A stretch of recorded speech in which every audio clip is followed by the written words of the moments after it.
Povej mi, kako si se pa ti kaj imela na te poletni noči? Mi smo uživali zelo v publiki, ti si bila pa ta, ki si nam dajala to, da smo uživali. Veš kaj, ni tako enostavno, je odgovornost, a veš, sploh, ko imaš pred sabo pevke, ki so pele te pesmi in tako naprej. Tako da je adrenalin, je odgovornost, tako da ni enostavno. Ampak vedno pol na koncu naredimo, smo vsi veseli, pa se podružimo in tako naprej. In fajn je pet te naše zimzelene, veš, to smo rasli s tem in to je naša dediščina in to moramo res ceniti. Zdaj tudi nekaj tvojih je že ponarodelih, a ne? Verjetno si na to tudi zelo ponosna, ne?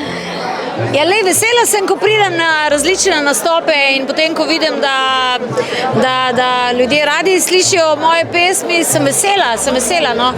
Ker to je pač en dokaz, da sem se vsa ta leta trudila.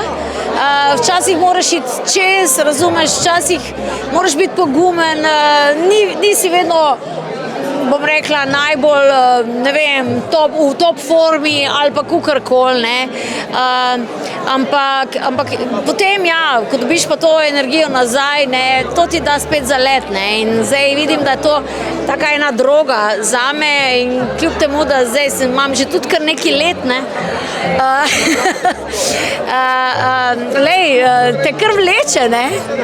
In dokler bo glas, potem bomo rinili naprej.